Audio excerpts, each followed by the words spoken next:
आज आपण जिल्हा परिषद शाळेला या ठिकाणी सोनेवाडी येथे आहोत. चिखली तालुक्यातील ते गाव आहे आणि त्या गावामध्ये ग्रामस्थ आपल्या सोबत आहेत की त्यांना विचारूया की शाळेबद्दलची माहिती. कसं वाटते शाळा? आपलं नाव?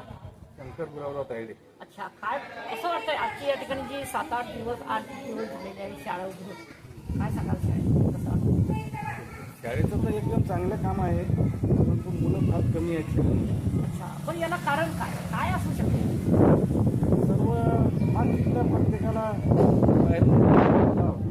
बाहेर टाकावं या हिशोबानं आपण हिशोबान बाहेर. आणि शिक्षकाची पण संख्या कमी आहे.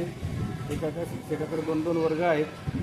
त्यामुळे तर मग खेड्यातल्या मानसिकता अशी असते की आपल्या मुलाला शिक्षण व्यवस्थित भेटतं नाही भेटत, त्यामुळं बरेच मुलं बाहेर शिकायला जातात. अच्छा, बरं शिक्षक सुद्धा या ठिकाणी तज्ज्ञ आहेत.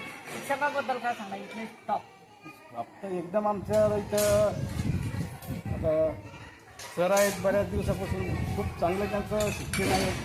परंतु आता स्टॉपच कमी झाला आणि मुलंही कमी झाले. त्याच्यामुळं काय होऊ राहिलं की ते थोडं अडचणी होऊ राहिली. हा दृष्टिकोनातून काय सांगणार आपण? दर्जा वाढलाच पाहिजे. कारण मी सुद्धा माझं सुद्धा या ठिकाणी शिक्षण झालेलं आहे. आज मी 28 वर्षाचा आहे. आमच्या कार्यकाळात भरपूर विद्यार्थी, कमीत कमी एका वर्गामध्ये कमीत कमी 30-35पर्यंत विद्यार्थी असायचे. आता तर असं झालेलं आहे की बा ते पहिल्या ते 6व्या वर्गातले मुलं सुद्धा एका ठिकाणी बसून सुद्धा ते तेवढे होत नाही.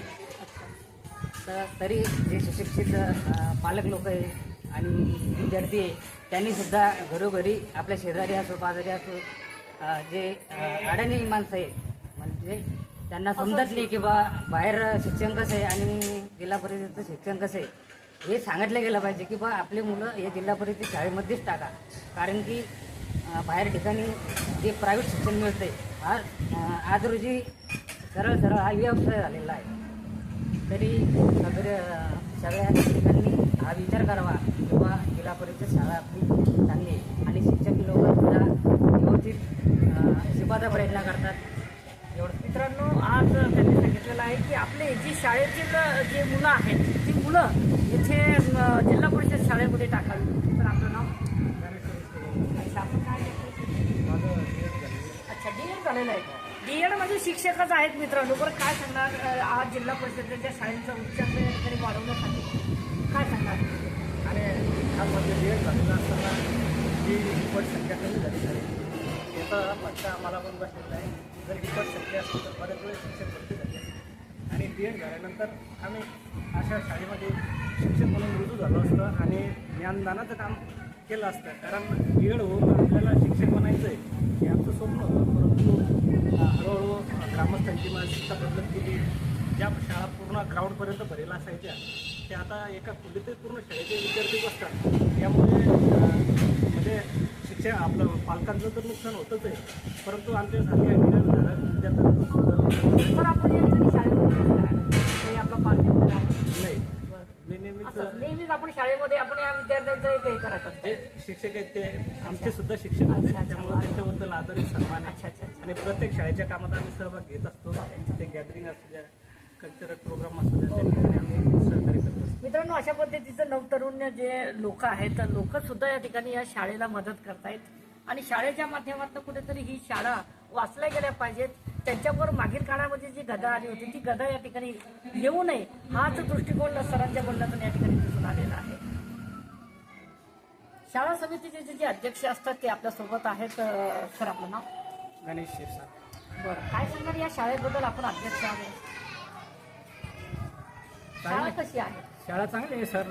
अच्छा, पण काय वाटतं की बा पालक वर्गांनी या ठिकाणी शाळेत मुलं टाकावे सर. गरिबाच्या दृष्टीने ही शाळा म्हणजे फार महत्त्वाची आहे जिल्हा परिषदची. कारण की ते जे प्रायव्हेट ज्या संस्था आहेत तिथं फीस लागते.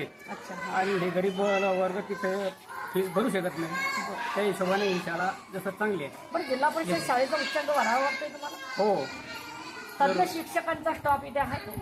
चांगले शिक्षक चांगले आहेत, त्याच्याबद्दल काही हे नाही. पण लोकांची जी प्रायव्हेट मानसिकता आहे ती जसं जास्त करून प्रायव्हेट शाळेकडे नाही. बरोबर, तिथे टिपटापणा वगैरे हे ते संस्कार त्याच्यामुळे लोकांचा कल तिकडे आहे. तिकडे आहे. अच्छा. नाही पण इथे सुद्धा या ठिकाणी होऊ शकतं की जिल्हा परिषदला चांगल्या सुविधा जर मिळाल्या तर होणार नाही. हो, गुणवत्तापूर्वक जर चांगली हे केली नाही त्यांनी इथे सुविधा शासनानं, तर इथेच मुलं चांगले घडतात. आणि पहिले आता हे जो पंतप्रधानापर्यंत जे घडले सर, हे तर जिल्हा परिषद शाळेतच झाले पहिले, त्या अगोदर थोडी काही हे तेच शाळा आम्हाला होत्या. म्हणायचं आहे की जिल्हा परिषदच्या शाळेतून विद्यार्थी या ठिकाणी पुढे गेलेले आहेत, परंतु जिल्हा परिषदच्या शाळेला विसरताना दिसत आहेत. त्याचं कारण हेच ना, आता हे प्रायव्हेटीकरण जरा लोक आलं कसं की ते मानसिकता थोडी बदलली लोकांची. वास्तविक शिक्षण इथे चांगलं आहे जिल्हा परिषद शाळेला, पण मग आता कोण म्हणतं माझा मुलगा टाकला त्याला वाटतं माझा हे टाकावा. राईट, बरोबर आहे. हे बदल महत्वाचा आहे मित्रांनो. शाळा समितीचे अध्यक्ष आपल्यासोबत होते. आपण सगळं क्षणक्षेत्र सोनेवाडी येथील आहोत.